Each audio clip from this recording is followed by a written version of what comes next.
are listening to the War on the Rocks podcast on strategy, defense, and foreign affairs. My name is Nicholas Danforth.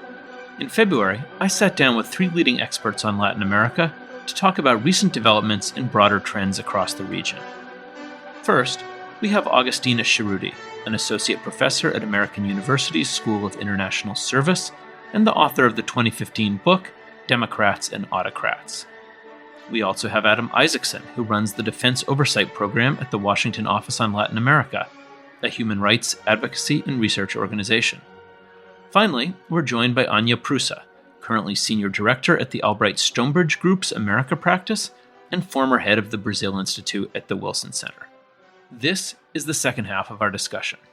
All right, and let's briefly come back, Agustina, to what you were saying about militarization earlier. Yeah, and so here I want to point out, of course, again, the case of Brazil under the administration of Bolsonaro, that the amount of people who served in the administration who belonged to the military was unprecedented, right? So I don't have the numbers fresh in my mind. I think it was like 6,000 members of the military entered the government. Right, so it was insane. And so this is the most extreme case, but then I also want to point out to some of the things that were mentioned before, which is all the protests that took place in 2019, 2020, they were all quelched by the military. So we saw the military in the streets for the first time in many, many years in Latin America.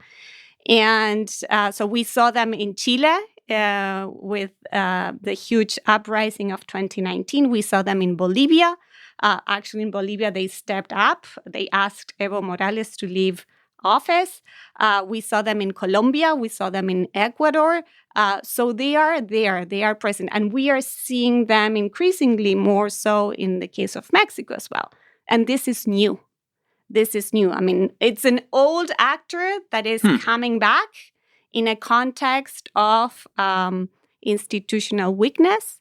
And I think that we need to keep a serious eye on that. We've had now, something resembling democracy in the region for more than 30 years, but the getting the military back into the, civil military box has been difficult.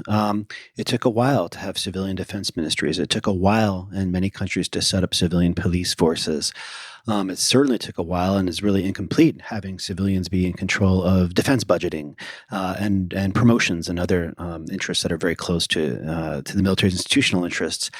And there was a lot of erosion starting in this century, I think, as crime rates went up, as presidents started calling in the military, really first for the crime-fighting mission, getting them back on the streets to fight gangs, to patrol neighborhoods, involving themselves once again in day-to-day interactions at roadblocks and searches and other roles like that. And then, of course, we had these protests, which saw an increasing military role that they were not prepared for, and they were really not happy, for the most part, having to fulfill because they didn't feel prepared for it either. Then we had a pandemic, and militaries were doing everything from enforcing curfews to handing out vaccines to handing out groceries in poor neighborhoods. They have become sort of a hybrid force, a bit of a constabulary, a bit of a social service agency, sometimes an environmental protection agency, sometimes an engineering road building agency, depending on the country. And when you enlist, you really don't expect that you'll be actually carrying out anything resembling a defense role anymore. You're still one of the most powerful, hierarchical, insular, well-funded institutions inside the state, but you have a lot more power than you did at the beginning of the democratic transition, if you are military. And most presidents, populist or not, have really had to court them and defer to them on many issues, with a remarkable exception, I would say, of Gustavo Petro. Since he took power in August, within weeks of taking power, more than 50 police and military generals were fired because of suspicions of corruption or human rights abuse in the past. He nominated as his defense ministers, Ivan Velasquez, who was known region-wide as an anti-corruption crusader and a former judge. And so it took a pretty confrontational stance toward what is actually one of the region's largest and most politically powerful militaries. I would add to that exception of Colombia, Argentina as well, as a country where the military are being kept in check And I think that has to do with the issue that this is the only country that went through transitional justice after the dictatorship. Well, and so how do people feel about the militaries? I mean, to what extent does their power come from the guns? To what extent does it come from some popular support? Depends on the country, I think. The legacy of the military dictatorships. If you go to Argentina, the military are very unpopular. But if you go to Chile, people like them. And in Brazil, I would imagine that there are many supporters of the military institution. There are. I mean, I think in Brazil, it's split, right, along the lines of which candidate you voted for to a large extent. But there are certainly many Brazilians who think that the military has a positive role to play and would love to see the military take on a greater role in the government of Brazil. I mean, there's the fringe, right, that was calling for outright military intervention in the election. That is the fringe, right? But it does speak to the fact that there are many people who think the military is less corrupt, more professional, more interested in stability and economic growth, right, than the broader political class. And so you've seen in Brazil during the Bolsonaro administration that the military did take on a lot more control within the government, in different actions, different responsibilities of the government. And now you're starting to see the Lula government, since it's taken office, trying to push them back into a more, security, defense-focused role. Argentina is a fascinating outliner because the military regime that left power in 1983 left power after disappearing 30,000 people, tanking the economy badly, and losing the Falklands War. And so it was much easier in the years after that to hold them accountable than in a country like Brazil or in Chile, where Pinochet actually stayed as the head of the military until the late 1990s. Region-wide, if you look at poll sets like LEPOP from Vanderbilt University or the Latino Barometro polls that are taken region-wide, the military still comes out right up next to the Catholic Church as one of the most popular institutions in the region. And one sort of concerning number is the number of percentage points between approval of the military and approval of the government. When there's often a big gap there. Not so much in Argentina, not so much in Venezuela, where people just don't approve of any institution anymore. But in much of the region, the military is still quite popular. Some of that is because they're seen as a can-do force. You just give them a job and they do it. There they are, natural disasters. They're perceived sometimes as less corrupt. Or at least it's so hard to investigate corruption in the military that there's fewer scandals. But either way, there's that perception that they're not going to steal as much if you give them a job. And also, with any place that there's a draft, everybody knows somebody or knows somebody who knows somebody who's in the military, whereas you might not know somebody who's a cop. And so it's easier to caricature or misunderstand other institutions that aren't the military. Let's pivot to foreign policy then. I think to start out with, there are two countries we have to talk about: Russia, because it's all anyone in Washington is talking about now, and then China, because as I understand it, was traditionally the country people worried about when it came to U.S. policy in Latin America. Russia and China. They became increasingly important during the pandemic. So vaccine diplomacy was a big thing during the last 3 years. Up until the Pfizer vaccine arrived in Latin America, Pfizer and Moderna, right? Everything was about Putin giving vaccines to the Sputnik 5, was it? I don't remember the number. Or Sputnik V. And then the Sinopharm vaccine. So Chinese and Russian influence went on a high during the pandemic. I remember people going to get vaccinated with a picture of Vladimir Putin, right? So happy about, that he was a hero. And interestingly, when the war broke in Ukraine, many people sided with Russia, in part because of the efforts to give vaccines during the pandemic. So the presence of China, and then we might get to this other point, but it's not just economic. There was a lot of soft power and vaccine diplomacy that helped to increase that presence in the last couple of years. Well, let's start then with the response to the war in Ukraine. How have governments in the region responded? It's been a real mixed bag, I would say, in the region. You certainly have governments in the Americas, Cuba, Venezuela, Nicaragua, that have close ideological and ties to Russia, and took Russia's part. But then you do have countries in the region that have adopted a more cautious approach. And President Lula in Brazil might be a good example of this, where he's been very hesitant to fully condemn Russia for its invasion of Ukraine, but he also hasn't sided with Russia per se, right? He's really trying to walk that middle line. And in part, that's because of Brazil's own strategic interests, right? Brazil buys a significant portion of its fertilizer from Russia, pushed hard with other Latin American countries to exclude fertilizer from sanctions on Russia, and doesn't want to see that relationship fall apart.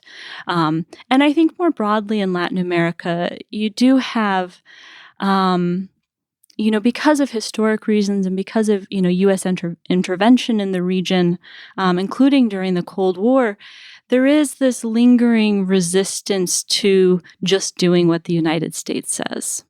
Yeah, countries in the region, we're major members of the non-aligned movement during the Cold War. They really did try to separate themselves from the bilateral rivalry. They look, even today, look at NATO and say, we don't want that. We don't want to have to be under this U.S. umbrella because they've intervened in our affairs so many times.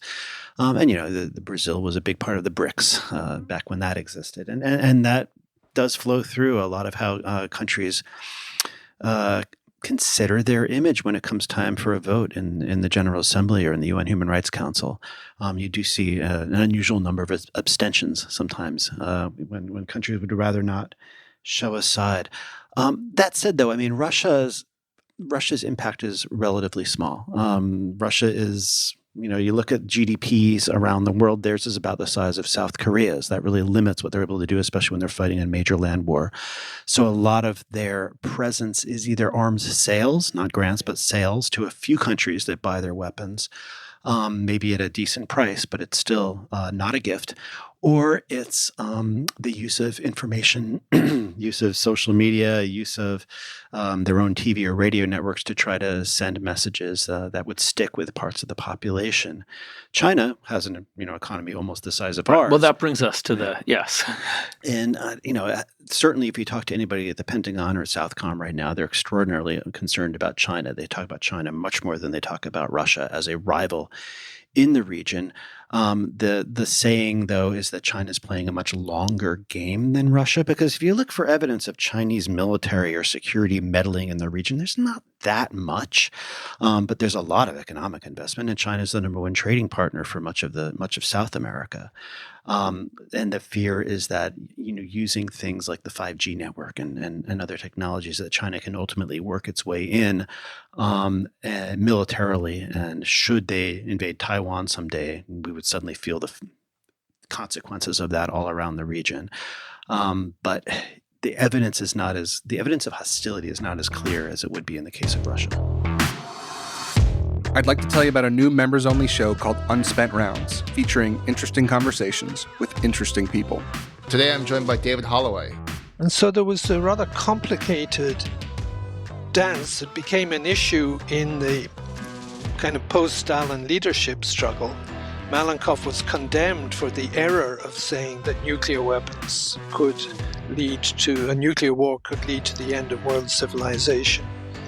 And Khrushchev, who shared Malenkov's view, we know privately, nevertheless was willing to say, no, if there is a new war, yes, it will end in our victory, which means, of course, we have to prepare for it, and we have to have the right armed forces to win such a war. Become a member and tune in to Unspent Rounds, as well as our other members-only podcasts. Well, so then let's take two questions. First, give us a sense of China's economic role in the region, and then building on what you just said, how worried should people be about it? How easily could they weaponize that economic influence for political influence, or even eventually military influence of some kind? When you look at the Chinese presence or influence in Latin America, it very much is economic, right? That remains the bulk of it. In more recent years, we're starting to see China try to exert greater influence through propaganda, unlike in Russia, right, where we're seeing information campaigns that are really focused on kind of spreading disinformation and anti-U.S. sentiment and destabilizing political regimes. What China does is much more focused on improving China's reputation in Latin America, right? That is what its information campaigns are focused on. And I think that speaks to China's broader goal, right, which is to strengthen its foothold, to strengthen its relationships through investments, through, commercial diplomacy, through mask diplomacy during the pandemic, to really make itself the preferred partner in Latin America. When I talk to people about Chinese investments, people in the defense world, the things that worry them, I'd say, are obviously telecoms. The idea of the whole region's communications going through Huawei's routers. They worry about ports, like Chinese companies managing ports, like on both sides of the Panama Canal, and they could suddenly have a choke point. And we have to get all of our Amazon packages via Tierra del Fuego or something, I don't know. And then key minerals like lithium and the competition to get access to those. I think this is not just a concern of the U.S. government, though. I think there are a number of governments in Latin America who are also concerned about their dependence on China, right? And some of the concern is purely economic, right? If the Chinese economy slows, if Chinese demand for Latin American commodities falls, are those governments then going to be faced with declining GDP, declining trade, right, and greater challenges in satisfying their own domestic demands. And so there is an interest within Latin America in diversifying their trade partnerships. I think the challenge is, where do you go if you don't want to go to China, right? The United States under Biden is not negotiating any more free trade agreements. U.S. aid has traditionally and likely will continue to be relatively limited. We saw with Mercosur, the South American trade bloc, that they are trying to push forward a trade agreement with the European Union. So that's one avenue. But if you take China off the table, there really isn't many other places where you could turn to for investment or stronger trade ties. Although I would say that the war has been a great opportunity for Latin America exports in particular, right? But that is a short, limited window of opportunity, right? So it's not a sustained partner as it was with China. But I think that what you're pointing out, which is the dependency on China, is a big thing for governments in Latin America. And we are seeing that the Chinese economy is slowing down, which brings me to the first point that I was making. So left-leaning governments did very well when China was demanding a lot of commodities from Latin America. The situation is very different now. The Chinese economy is slowing down. The demand for commodities is lower, and this will impact for sure how economies in Latin America perform. Now that brings us to our final topic here, which is U.S. policy towards Latin America. I don't know if any of you want to start out by giving us a sense of how this has evolved over the last couple administrations, where we are now, and where we might be going from here on. I think I would, just start by saying there was a lot of hope when President Biden took office, because as vice president and as a senator, he had done a lot of work with Latin America and Central America in particular. And so I think governments in the region were hopeful that this could maybe usher in a more collaborative period in terms of their relationships with the United States, both trade, but also, looking at assistance, collaboration on climate change, and some of these other issues. What we've seen has been that the Biden administration has not focused on the region nearly as much, I think, as Latin American governments would wish. Part of that is there have been so many global crises, and traditionally Latin America ranks pretty low on the list of U.S. interests, apart from, drugs and security issues. And so, the war in Ukraine, the pandemic, all of these things take attention away from Latin America. I think that Brazil has pulled a lot of attention recently, in part because of what we've seen in January. So lots of officials in the U.S. government have been trying to work collaboratively with Brazilian officials. the Amazon, so the creation of this possibly green fund that Lula and Biden were talking about last Friday is also another area of collaboration.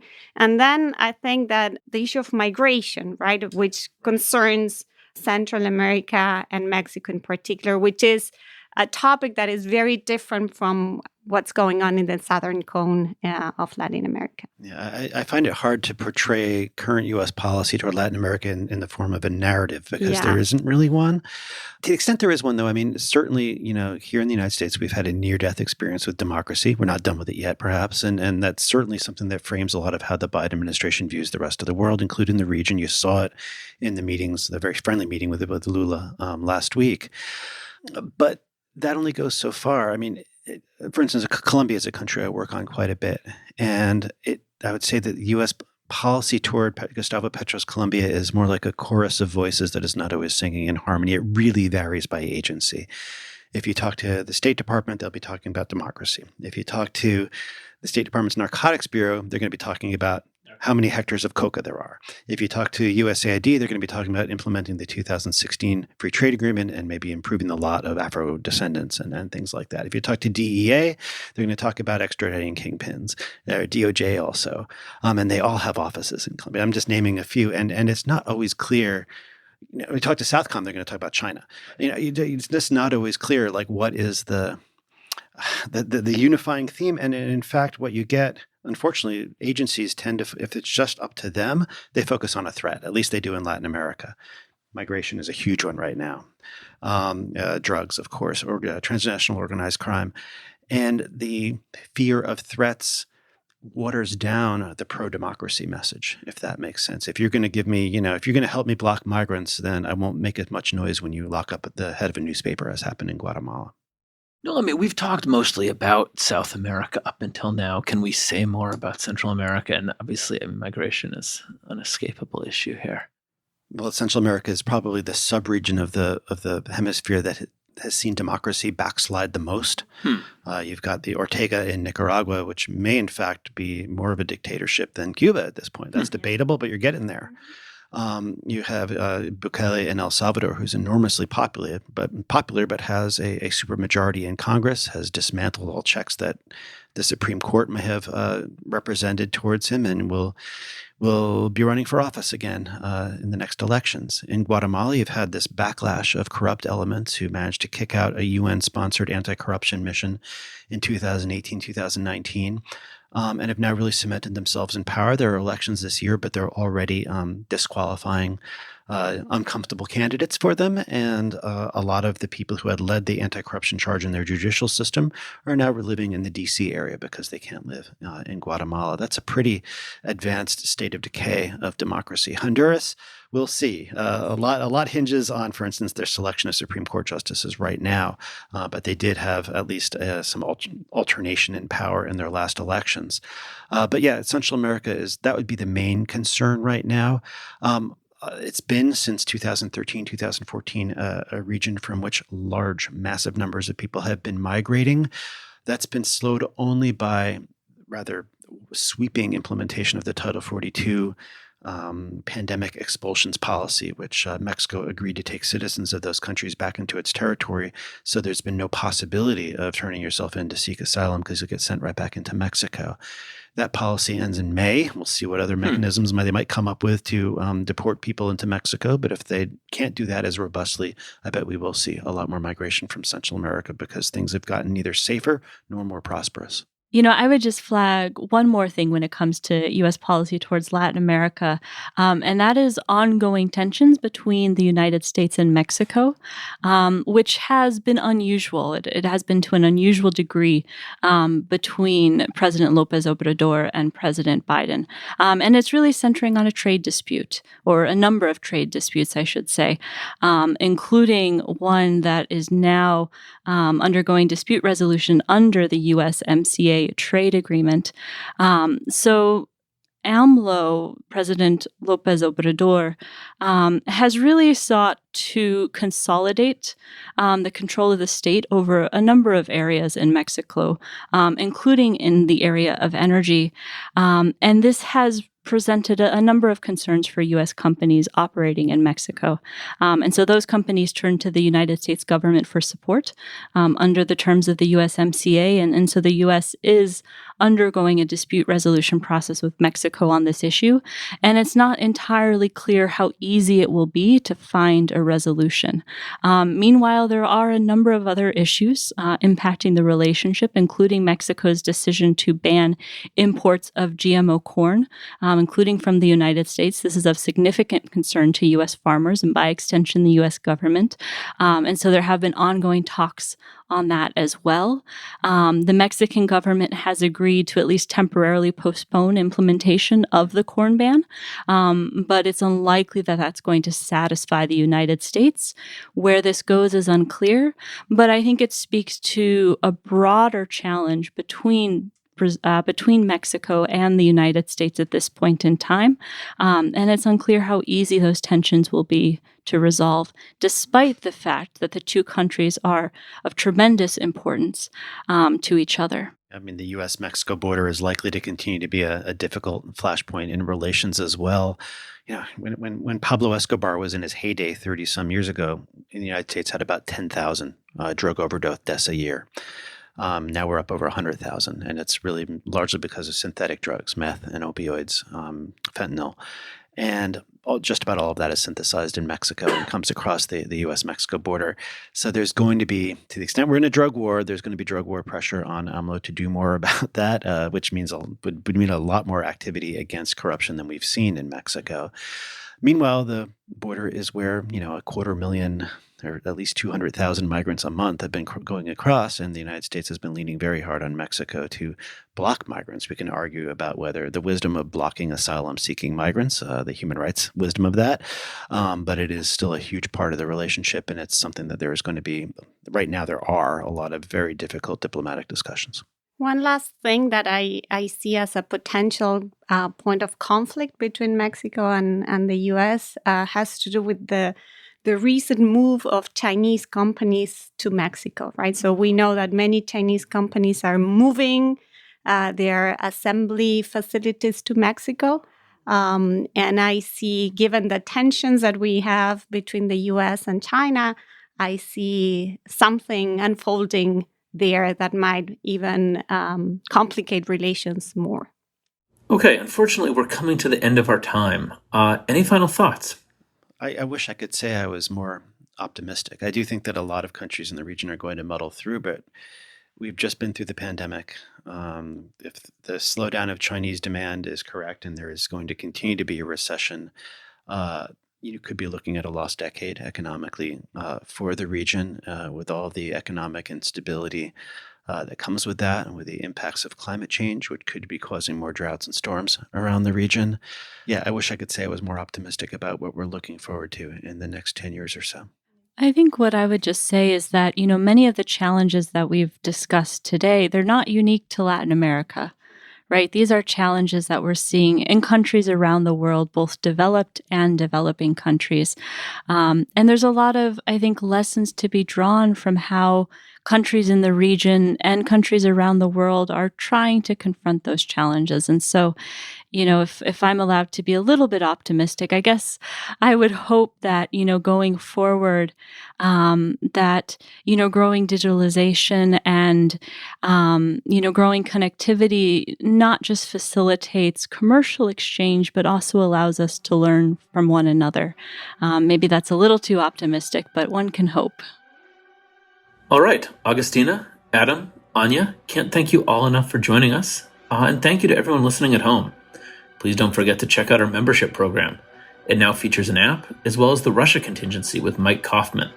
There's also a new show with Ryan Evans and Aaron Stein called Unspent Rounds that looks like a lot of fun. And you also get my bi-weekly map blog.